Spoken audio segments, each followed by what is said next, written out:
우리 신자는 나랑 대목에서 자기를 이렇게 높이 하면서 얘기하는데 이게 거의 체질화되어 있다고 할까요? 자, 뉴스를 쪼다.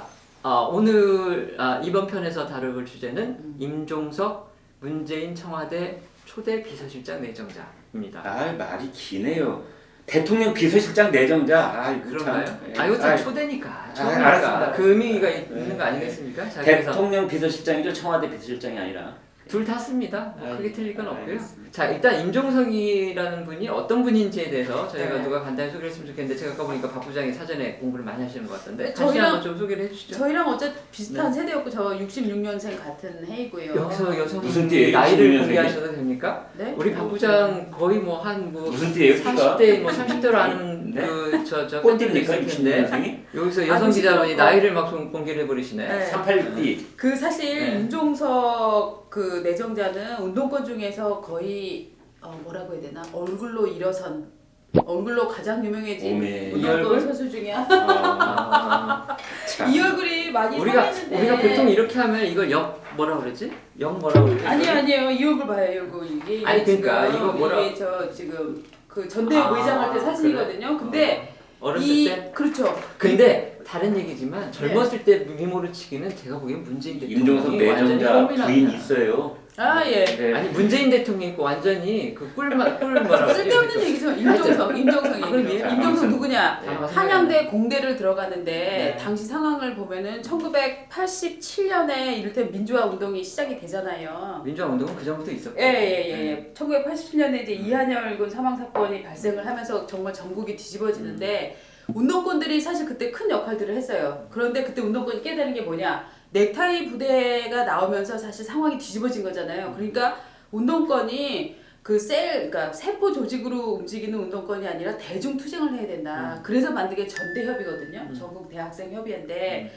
자, 여기서 이제 1기 의장이 고려대 이인영, 그다음에 2기 의장은 이름 까먹었고 3기 의장이 이제 임종석이었는데 그때 이제 89년이죠. 89년이었는데 이때 무슨 사건이 일어납니까? 임수경 반북이라는 큰 사건이 일어나잖아요. 얘기 드리기 미안한데요. 네. 같은 동년배예요? 뭐가요? 나이가 거의 같다 그러셨어요? 네. 윤종석 팬이었구나. 그때? 아니 팬 아니죠. 에이, 같은 그러네 뭐. 66년생이라니까 지금. 그러니까 아니요. 운동권 아니요. 팬이었구만. 그렇진 않아요. 저도 임종석 의장 운동권에서 팬이었구만. 되게 싫었던 게 뭐냐면 어. 이 전대협 진군가라는 게 있거든요. 여기 이제 일종의 우리 회사 같은 사가 쓸데없는 소리 하지 같은 말고. 아니 들어보세요. 박 부장이 자. 웬만하면 남자분 아니에요. 칭찬을 안 하거든요. 진군가 근데 어떻게 그 얘기부터 어떻게 시작한 걸로 봤을 때는 가사가 제가 어떤 보기에는 건데요? 그때 당시 진군가가 운동권 있는- 팬이었어요. 네. 임의장 팬이었구만. 아니라니까. 맞네 뭐. 저 남자보다는 높아요. 근데 보통 남자에 대해서 눈이 미모 얘기 높으니까 안 우리랑 같이 하거든요. 토론하지. 아니 그 미모 때문에 임종석이 상당한 대중적인 지지를 얻었다니까요. 제가 지금 그 남의 입을 얘기를 들어서 드리려고 하는 본인의 신경을 거예요. 얘기하는 것도 굉장히 참 절묘해요. 그래서 이 임수경 반북 사건이 일어난 후에 흔히 말하는 당시에 도발이라는 게 있었잖아요. 도망치는 걸 도발이라고 하는데요. 저는 운동권 아니어서 잘 몰라요. 그런 얘기. 저도 운동권 아니에요. 그런데 도발이가 일어났는데 도발이를 하는 도중에 정말 임종석이 엄청 많은 도움을 받았다. 그리고 경제에 걸리지도 않았다. 왜 안 걸렸느냐? 임종석이 정말 말끔하게 생기고 양복을 입고 여성이랑 걸어가면 저거는 운동권이 아니라 그냥 데이트하는 사람이라고 오해를 해서 잡히지 않았다. 이런 전설도 올라오고. 별 정말. 자, 그리고 Unbelievable. 임종석의 양복의 의미가 있는 거는 뭐냐면 아이고. 양복 얘기도 들어보세요. 옛날 운동권이라고 생각하면 굉장히 막 더럽고 뭐 이런 거라고 사람들이 상상하고 있을 때 전대협 의장은 정말 양복을 깔끔하게 입고 나와서 대중 연설을 했는데 그게 뭐냐면 이게 그러니까 이 우리나라 운동권들이 정말 북한에 많은 빚을 지고 있다라는 얘기가 나오는 것 중에 하나가 북한 그 주사 이론 중에 수령 무오류론이 있어요. 수령이 하는 모든 것은 옳다는데 전대협도 사실 의장에 의해서 무오류론을 그 가미를 했어요. 그래서 그러니까 의장이 하는 정책적 판단에 대해서 아래에서 비판을 할 수가 없게 되어 있는 그런 강령들이 있었거든요. 그러니까 어떻게 보면은 임종석이라고 하는 사람은 386 운동권의 상징적인 존재이면서 동시에 그 안에서의 조직적인 문제들을 많이 더 대중화시키고 키워왔던 인물이다라고 보는데 저는 이분이 운동권 시절일 때도 궁금하지만 그 이후의 궤적이 더 재밌는데 사실 이 정도로 정말 당시를 떠들썩하게 했던 운동권 치고는 그렇게 잘 풀리지 않았단 말이죠. 아니에요. 어떻게 자, 풀려? 그 이게 다음 얘기를 네. 내가 자 네. 서로 싸우지 말고 우리 네. 싸우려고 하는 거 아니잖아요. 네. 임종석에 관한 자기 얘기만 하면 되는 거예요. 네. 자, 임종석이는 임종석이는 좀 너무 비한 임종석 아래로 끼어들지 보내지 마시라고요. 표현 같아서. 자, 임종석 내정자. 임종석 네. 씨는 네. 전남 장 출신입니다. 네. 그런데 이제 전남 출신이라고는 돼 있으나 이제 중학교, 고등학교, 대학교를 서울에서 서울에 다녔죠. 다녔죠. 예. 그다음에 아까 한양대 출신이라고 그랬는데 공대 출신입니다. 네. 그래서 이제 졸업은 했어요? 인문학을 하지는 알겠어요. 않았으나 졸업 사실은 못했겠지? 네. 어떤 폭넓음이 더 확산해. 이제 커졌지 않았는가 이런 생각이 들고 그다음에 임종석 씨를 가까이서 봤던 많은 사람들이 일치된 의견이 네. 매우 오픈되어 있는 사람이다. 음. 이제 영어 쓰자면 오픈 마인디드 네. 이렇게 할 수가 있겠고요. 서울 성동에서 2선을 했고 낙선 후보에도 마신 적이 있었고 이 지난번에 4.13 총선 때도 나오려고 했는데 이제 지역구를 바꿔서 당내 경선을 치르면서 이제 원내 지출은 못하고 말았지요. 근데 예를 들어서 왜 그러면 임종석이라는 사람이 마음이 열려있다 이렇게 보냐면요. 네. 이런 겁니다. 당시 새천년민주당에서는 가령 분배 우선주의 뭐 이런 얘기가 선명성 경쟁 차원에서 계속 강조되고 있었을 때 네. 임종석 씨는 아니다. 왜 우리가 성장에 대해서 도외시하느냐. 성장에 관한 주장을 계속했어요. 네. 그 다음에 새천민주당은 왜 안보와 북한 문제만 나오면 항상 수세에 몰리느냐. 네. 이제 그런 문제, 미국과의 관계 문제. 네. 여기서도 매우 유연한 그런 태도를 가지고 있었어요. 그러니까 그 유연한 것 때문에 과거 운동권 쪽에서는 야 무슨 국회의원 되더니 혹은 먹고 살기 위해서 저런 식으로 맞습니다. 탈세를 그 얘기하고 이제 네, 이게 막 같은 얘기죠. 맥이 다 있는 네. 얘기죠. 제가 좀 얘기를 하자면 이제 그 이분이 2000년 네. 그러니까 2000년 총선에서 새천년 민주당 그 당시 그러니까 DJ가 집권을 하고 나서 당을 한번 다시 바꾸죠. 그래서 그 당시 이제 이만섭 전 국회의장을 뭐 대표로 만들고 뭐 이러면서 새천년 민주당이라는 걸 만들고 그 당시 이제 일부 외부에서 영입을 하는데 그 영입 인사 중에 한 명이었어요. 그때 나이가 34살이었죠. 그래서 그때 서울에서 그 공천을 받아가지고 그때 당선이 됐는데 네. 그때 제가 기억하기로는 아까 제가 박 부장 말씀에 자꾸 태클을 걸었는데 사실 그 부분이 맞는 게 그 당시 임종석 의원은 약간 정치권 아이돌 지금의 이제 뭐 이준석이나 이런 분들이 맞아요. 아이돌 취급을 받는데 네. 그때 당시 임종석 씨는 정치권의 아이돌이었던 건 분명 맞고요. 네, 워낙 그때 당시에 뭐그 예. 상당히 어쨌든 뭐 남자로서는 괜찮은 외모였던 것 같아요. 가다마이를 그리고 쭉 키도- 빼입으면 키도- 간지가 좀 나죠. 키도 크고 그 다음에 176cm입니다. 네, 그리고 본인이 굉장히 예의가 발랐던 걸로 저는 기억을 해요. 그 당시에 제가 새천년 민주당에 이제 그 당시에 출입하면서 그때 저희 현장 반장이라고 하는 그런 역할을 했었는데 그때 이제 저는 이제 좀 기자로서는 연조가 있었기 때문에 사실 초선원 정도는 뭐 저희가 이렇게 저리가? 하다는 거기 때문에 제가 직접 만날 기회는 없었는데 네. 제 후배 기자들의 얘기나 뭐 이런 것도 다른 의원들하고 이렇게 만날 때 한번 같이 어울리고 이럴 때 보면 예. 우리 굉장히 신국장은 어떤 말한 예의가 있고 대목에서 자기를 네. 이렇게 높이면서 얘기하는 게 이게 거의 체질화돼 있다고나 할까? 이런 생각이 뭐 하여튼 그래서 제가 기억하러 하고 그냥 그 당시에 이제 그 새천년 민주당의 네. 고참 의원들 그러니까 예. 나이 드신 다선 의원들이 임종석 네. 의원을 굉장히 아끼고 네. 그 뭐라 그래야 되나 좀 좋게 평가했던 이유 중에 네. 하나는 아까 김 선배 말씀하신 것과 우리 박 부장 얘기했던 것은 네. 짬뽕인데 네. 한마디로 애가 싸가지가 있다. 네. 그 다음에 그 운동권 출신이라서 보통 그 당시 운동권 출신이 갖는 이미지 이제 약간 과격하고 네. 그 다음에 북한에 대해서 굉장히 친하게 그러니까 네. 북한을 옹호한다고 옹호까지는 표현이 좀 이상하지만 하여튼 그 북한에 대해서 뭔가 좀 뭐 그 햇볕 정책에 하여튼 예. 굉장히 경도되고 뭐 이런 식이었는데 임종석 의원은 그때 당시에는 상당히 그런 부분에서 자기의 주장을 너무 이렇게 많이 표현하려고 안 했었어요. 자, 근데 일화 하나 오히려 말씀드리겠습니다. 나중에- 일화를 하나 말씀드리겠습니다. 임종석 의원이 그 임종석 의원 아닌데. 임종석 좀 가만히 좀 네, 있어요. 네. 임종석 의원의 보좌관이 사실은 이제 돈을 받아서 그때 스캔들이 크게 있었죠. 그렇죠. 그러니까 피기어 선수의 부모로부터 돈을 받은 겁니다. 근데 어떻게 보면은 우리가 이제 많은 정치인들의 경우에 그런 일이 터지면 이른바 꼬리 자르기를 하죠. 그래서 보좌관이 나도 모르게 그런 일을 저질렀다 그러고 딱 덮어버립니다. 임종석 의원은 당시 그러지 않았어요. 정다 책임을 지고 사퇴를 했죠. 근데 그 결국은 이제 의원직 최종심까지 사퇴가 가서 아니고 공천 내는 거 아니에요? 자 그래서 네. 최종심에 가서 그러나 무죄를 받았습니다. 그래서 2심부터 무죄. 이제 그런 것들을 놓고 많은 사람들이 임종석 씨에 대해서 갖는 생각은 책임지는 모습도 있구나 이런 게 있습니다. 그렇죠. 그 임종석 그 이후에 이제 정치 행보를 저희가 이제 보면 어쨌든 새천년 민주당에서 국회의원이 됐고 그다음에 이제서 노무현 정부 들어서까지 한 번 국회의원을 했는데 그다음에 떨어졌죠. 네. 그다음에는 이제 이재호 의원 지역구로 방황을 하다가 그 박원순 서울시장 캠프로 그렇죠. 되면서 이제 박원순 서울시장을 도와가지고 부시장이 당선되고 정무 부시장을 했고 그러면서 이제 아무래도 박원순 시장이 대권 꿈을 갖고 있으니까 네. 박원순 시장이 대통령 그 일종의 캠프를 꾸릴 때는 이제 예, 거기를 예. 도와줬는데 네. 박원순 시장이 그 불출마 선언을 하고 난 다음에는 예. 문재인 대통령이 즉시 임종석 지금 시장 내정자한테 손을 벌려가지고 나를 도와달라 하니까 이제 그쪽 캠프로 가가지고서 지금 아침에 동아일보를 보니까 광흥창 팀이라는 게 있었다고 하네요. 그래서 광흥창역 주변에 소위 말하는 그 문재인 대통령 만들기 캠프가 차려졌는데 그 참모진 거기에 이제 일찌감치 합류를 하면서 그때 당시부터 이제 비서실장 역할을 하면서 그리고 그 위에 공식 캠프가 뜨면서 또 비서실장을 했고. 뭐 이런 근데 식으로 임종석 씨가 이제 겁니다. 비서실장이 되면은 네.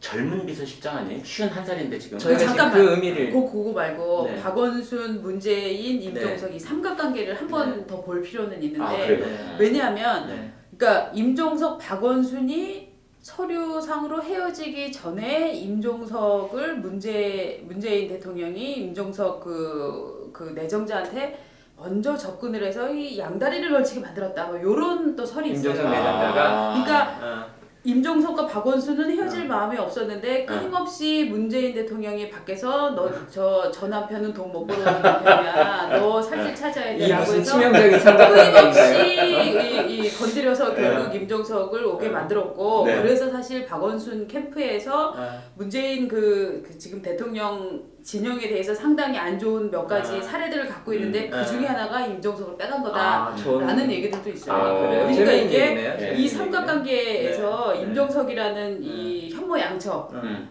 두고 박원순 시장과 문재인 그 대통령이 관계가 좀 어그러지는데 임종석 요인이 있었다 이런 그 시각. 자, 어제- 지금까지는 조선일보 박은주 삼각관계 전문 기자의 근데 코멘트였습니다. 어제 저녁에 오늘 새벽인가요? 네. 저 사실상 당선 확정되고 네. 나서 광화문 광장에서 이제 뭐 했을 때 네. 박원순 서울시장도 나와가지고 당연하죠. 축하 인사하고 그렇던데 제가 보기엔 지금은 아마 아닐 것 같고요. 아니 그 선배 대통령들은 제가 평소에 이렇게 안 아니, 좋아도 가서 막 하고 박원순 이러는 시장 거지. 입장에서 저는 이제 네. 임종석 내정자가 교과관계로 본다면 네. 아마 중간에 고리 역할을 해줬을 것 같고 이제 네. 거기서 하나 더 이제 얘기를 저희가 더 진전을 시켜본다면 네. 그렇다면 지금 아까 말씀드린 대로 임종석 그 비서실장 내정자 지금 뭐 아직 확정 발표는 안 나왔지만 거의 유력하다고 네. 하니까 저는 상당히 여러 부분에서 의미가 있어 보여요. 그러니까 첫째는 아까 저희가 봤듯이 어쨌든 이분의 과거 행적이 주사파라고 불릴 정도로 그렇죠. 김문수 전 경기지사가 이분에 대해서 그까지 그렇죠. 얘기를 했잖아요. 임수경과 예. 저 임종석은 주사파다 뭐 이렇게 네. 공개적으로 나 최근에 옛날에 얘기하고 둘이 결혼한 줄 이러는데 알았어. 근데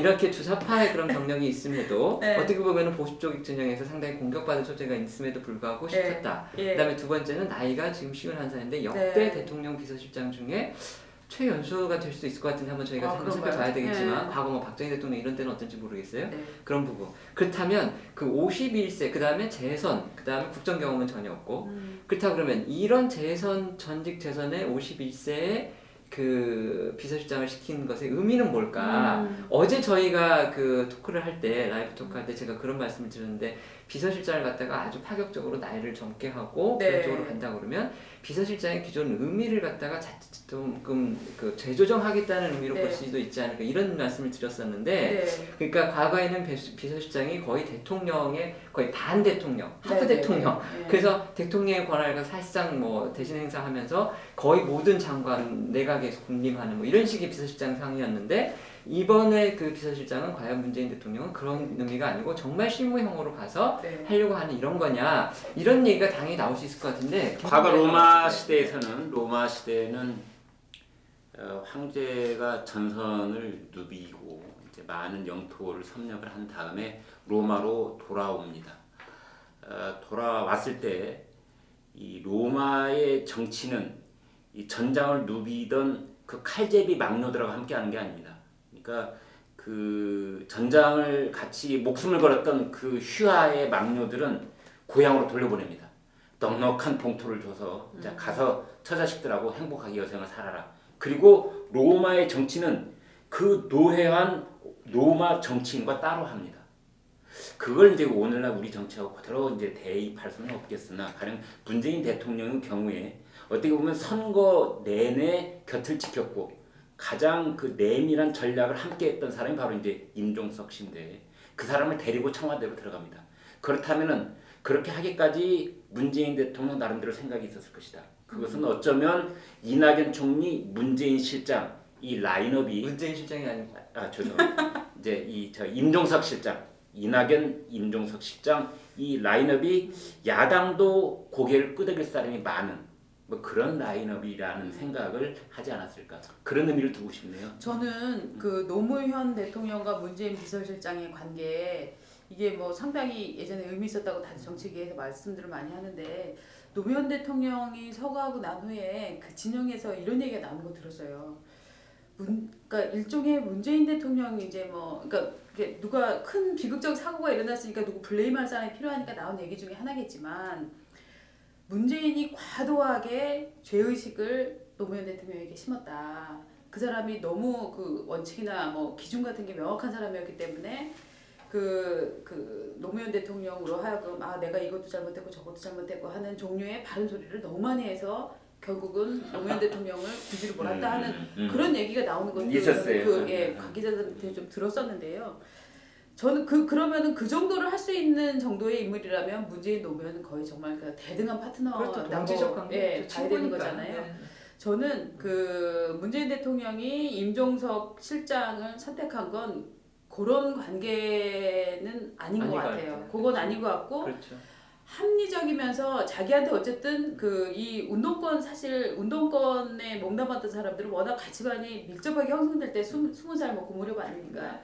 그때 사실 기본적인 생각의 틀을 버릴 수는 없거든요. 그러니까 너가 운동권적 순수함을 가지고 있으면서도 현실 정치에서 크게 문제를 일으키지 않은 노련한, 그러니까 유연한 사고를 가졌으니까 내가 혹시 타락하는지 혹은 내가 너무 나가는지 너무 타협하는지 그거를 좀 봐주는 존재가 돼달라 뭐 이런 요구가 아니에요. 아주 굉장히 신선한 시각이네요. 저는 이렇게까지 생각 못했는데 제 의견을 말씀드리자면 첫째는 하여튼 51세 청와대 비서실장은 기존의 70세 이상의 비서실장, 60세 후반의 비서실장과는 확실히 위상이나 아니면 본인의 그 힘쓰는 그런 부분에서 많이 차이가 있을 것 같다는 거. 두 번째는 어쨌든 임종석 비서실장 같은 경우는 그 내각과의 관계에 있어서 많이 군림하는 그런 비서실장은 아닐 것이다. 본인도 그런 부분에서 부정적이었을 것 같고 지금도 부정적일 것 같고 또 문재인 대통령이 본인이 비서실장을 하면서 그런 부분을 갖다가 많이 겪었을 가능성이 있기 때문에 그런 어떤 의미 변화를 시도하는 비서실장의 가능성도 있다. 그래서 어쨌든 간에